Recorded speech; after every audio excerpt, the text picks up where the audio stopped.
Hello everyone. It's Thursday. Today in England we start a month's lockdown and we wait to see what the next month will be like. It will be a new experience for us because unlike the lockdown we had previously, the rules are slightly different, but also it's a different season. We are different people. We are engaging with it as people who've been traveling with coronavirus for some time. So it's not new. It's not novel. It's not as captivating an idea, or perhaps it's more fearful than it was before because last time we thought we'd ride it out and we haven't. I want to begin this morning with a quote, one of my favorite quotes that I first heard by Richard Rohr, who's a Roman Catholic priest in the United States, a Franciscan, who is one of my go-to people when it comes to exploring my own faith and life. He was quoting D.H. Lawrence. I don't know the context of the quote. I've tried to find it, but I haven't been able to find it easily. But D.H. Lawrence said these words: "The world fears a new experience more than it fears anything, because a new experience displaces so many old experiences. The world doesn't fear a new idea. It can pigeonhole any idea, but it can't pigeonhole a real new experience."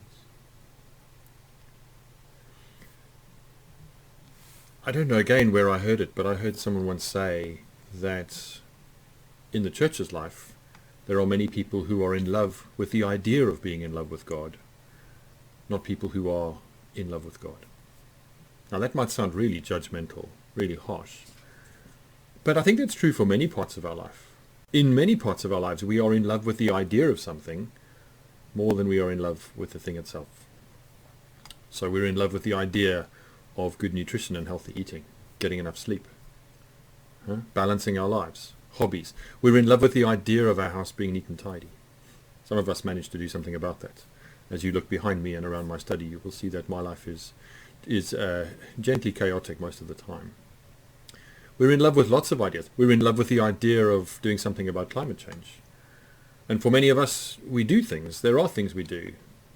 But perhaps the really costly things, the really difficult things, the really world-changing things about the very systems and structures that make up our life and the way that we live it most of the time, those things are much harder to love enough to really bring about.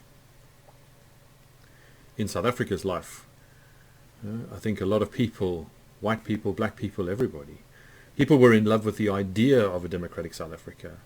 They were in love with the idea of a just country where there was a redistribution of resources, where fairness came into everybody's lives. But the work of that, the choices of that, the sacrifice of that is another question entirely. There are many ways in which we can be in love with the idea of something without being in love with the thing itself. We see that perhaps in America.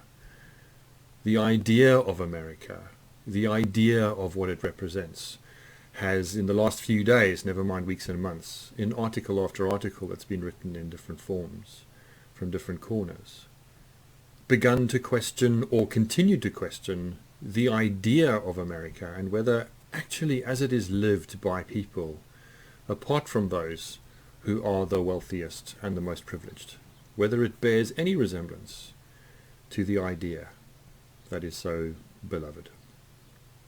Now, that might be true of any nation. I think the idea of what it means to be British or English is perhaps quite far removed from the reality of what our nation looks and feels like for people within it and outside of it. We can be in love with lots of things that are ideas, but being in love with the thing itself, not so easy. So we go back into lockdown, and if this coronavirus season, which has become several seasons now, in our weather cycle, in our climate, where it has offered us treasures to grab hold of and to think about and to wrestle with, this is one of the biggest ones, I think. What are we really in love with? And what are we willing to really do to bring about, to make real the things that we love? I've always found it quite curious and quite a little bit disheartening, actually, if I'm honest. And I hope this doesn't sound, again, judgmental to anyone who's in any of my churches now or has been in the past. But I've always found it a little disheartening that that actually in every church context, no matter how big or small, relatively few people, as a proportion of the congregation, seem to really be in love with God. And what I mean by that is not that they don't have faith, those who are not in that place, or that they're not sincere, or that somehow their taking part in the church is self-serving or convenient or anything that might sound like a strong judgment. It's just that having faith means doing some work. And some of that work is about the way that the church is good for other people. Some of that work is about spending the time that I believe is necessary for us to think deeply, to talk deeply about what it means to have faith and what we think of God and what we make of the church's doctrines and life and practices, so that they are under scrutiny and they are either make sense to us and we understand the complexity of them and the subtlety of them, or we decide together that they need revising and reforming and changing. The church's life is a dynamic relationship within a group of people and with God in a world that is changing all the time. And so part of what we're doing, or should be doing all the time, is revisiting our understandings of ourselves, God, each other, and the world we live in.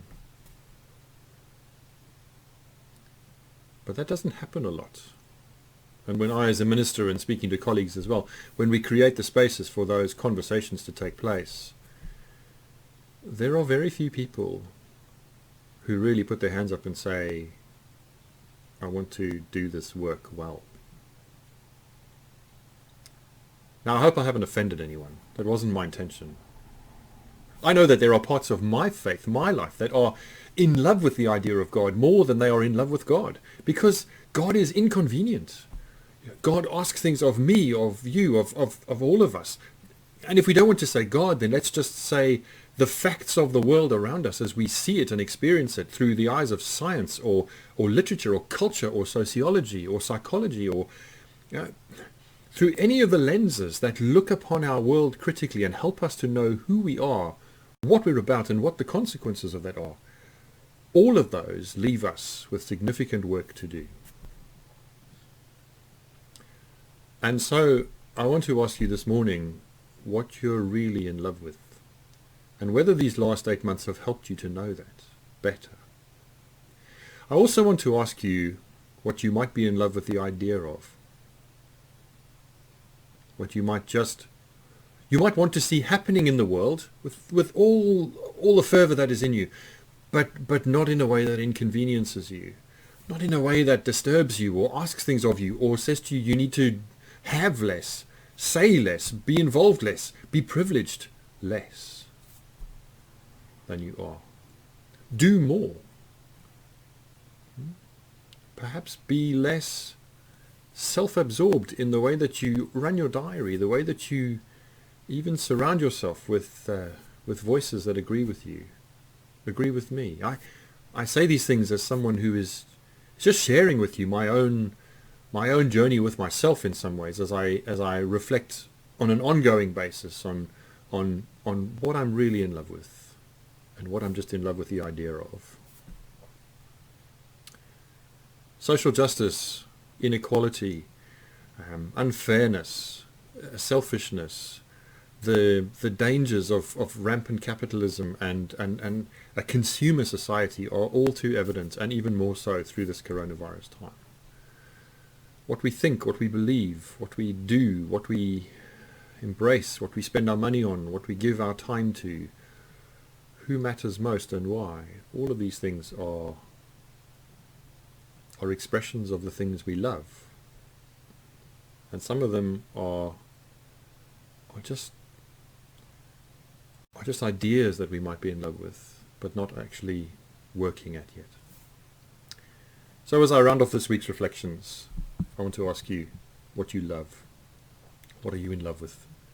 And what might you be in love with the idea of? And how might those things come closer together?